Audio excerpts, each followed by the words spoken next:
आंचलिक पाणीपाग विज्ञान केन्द्र पक्षर एक बड़ खबर सामना को आसी बर्तमान जहाँ सूचना मिली आसंता 3 दिन राज्य में विभिन्न स्थान में प्रबल वर्षार संभावना रही है। आज 20 जिला को येलो अलर्ट जारी करिछि पाणीपाग विभाग। एने आपण मैंने अलर्ट रुहतु।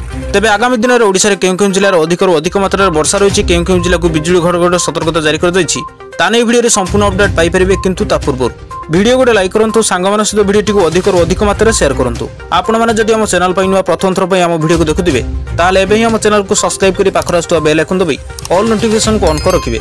आपण मैंने आम न्यूज को केउ जिला देखुं तले कमेंट बॉक्स में निहाती जणाइबे जहाद्वारा जब भी जेकोसी न्यूज रिलेटेड लाटेस्ट पाणीपागर सठिक सूचना आपण मैंने आम चैनल माध्यम सर्वप्रथम पाइपर। तेज चलतु आ लेट नक बर्तमान खबर उपर नजर पकेबा। बर्तमान जहाँ सूचना मिली आहरी घनीभूत होउछि लघुचाप। आज 20 जिले में प्रबल अति प्रबल वर्षा नहीं येलो अलर्ट जारी करिछि पाणीपाग विभाग।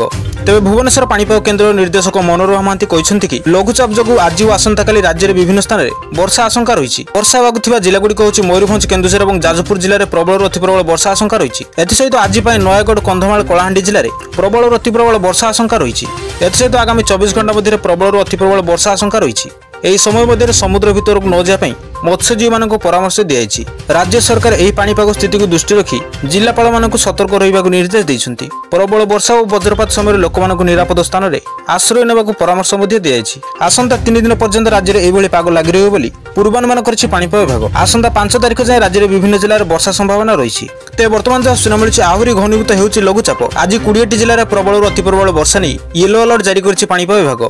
तेज भुवनेश्वर पाणीपाग केन्द्र निर्देशक मनोरमा महांती कहते कि लघुचाप जो आज और आसंताकाली राज्य में विभिन्न स्थान में वर्षा आशंका रही। वर्षा होगा जिलागुड़िक हूँ मयूरभंज केन्दुझर और जाजपुर जिले में प्रबल अति प्रबल वर्षा आशंका रही। एसत आज नयगढ़ कंधमाल कलाहांडी जिले में प्रबल अति प्रबल वर्षा आशंका रही।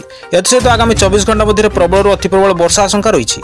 यह समय मध्य समुद्र भीतर को न जाए मत्स्यजीवी मानक परामर्श दी। राज्य सरकार यह पाणीपाग स्थिति को दृष्टि रखी जिलापाल मानक सतर्क रहा निर्देश देते। प्रबल वर्षा और वज्रपात समय लोक निरापद स्थान में आश्रय नेबाकू परामर्श दी। आसंता 3 दिन पर्यंत राज्य में यह पाग लगी रही पूर्वानुमान करिछि पाणीपाग विभाग। आसंता 5 तारिख जाए राज्य में विभिन्न जिले में वर्षा संभावना रही।